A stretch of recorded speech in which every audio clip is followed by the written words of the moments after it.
ভিডিঅ'টো ষ্টাৰ্টিঙতে টয় ট্ৰেইনখন দেখাই লৈছোঁ কি ধুনীয়া ইয়াতে গাড়ী আৰু টয় ট্ৰেইনবিলাক একদম ওচৰা ওচৰিকৈ চলে বহুত কম ডিষ্টেঞ্চত চলে এবাৰ চাউণ্ডটো সোমোৱাই দিছিলে কয়লাত চলে এইবোৰ গাৰ্ডেন কিছুমান চলে কিছুমান নচলে বাৰু আৰু এয়া আমাৰ হোটেল ৰুমৰ বালকনিৰ পৰা পুৰা ভিউ একদম পুৰা ফগি ৱেডাৰ খিৰিকী বা দৰ্জা খোলাৰ লগে লগে একদম পুৰা কুঁৱলীবোৰ যেন আমাৰ ৰুমৰ ফালে সোমাই আহিব তাৰপিছত ফ্ৰেছ হৈ পিনে আমি তিনিওটা ওলাই গ'লোঁ অলপ মল ৰ'ডৰ ফালে মোক কেনেকুৱা লাগিছে গাইজ কমেণ্ট কৰিবলৈ নাপাহৰিব দেই আৰু তাৰপিছত মলত বহুত বেছি ভিৰ আছিলে আমি ইফালে সিফালে গ'লোঁ কাৰণ প্ৰথম দিনাখন আমি চিনি পোৱা নাছিলোঁ যিহেতু তেতিয়া আছিলে অন ছিজন আৰু বহুত বেছি টুৰিষ্টৰ ভিৰ দেখিছেনে মলত ইমানেই বেছি ভিৰ নহয় প্ৰথম দিনাখন বাৰু বজাৰ পাতি একো কৰা নহ'ল পিছত আমি কৰিলোঁ বজাৰ অলপ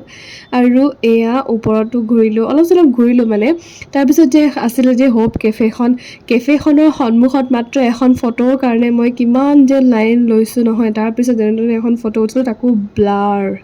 আৰু কেফেৰ ভিতৰততো সোমাবই নোৱাৰি ভিৰৰ পৰা কাৰণ ভিতৰত সোমোৱাৰ পিছত বোলে 2 ঘণ্টাৰ পিছত অৰ্ডাৰটো আহি হাতত পৰেহি তো সেইটো কাৰণে আমি সোমাবলৈ মানে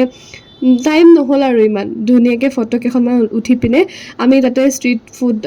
ম'ম'জ কি ধুনীয়া ম'ম'জ খাই আহিছোঁ ন তাতে তাৰপিছত এয়া আমাৰ বালকনিৰ পৰা ৰাতি ভিউ গাইজ কি সুন্দৰ মোৰ মুখৰ এক্সপ্ৰেশ্যনতে গম পাইছে চাগে ইমান বেছি ধুনীয়া ন এবাৰ দাৰ্জিলিং ভিজিট কৰিব দেই গাইজ বিৰাট বহুত মানে বহুত ধুনীয়া হয় দাৰ্জিলিংখন এনেই নকয়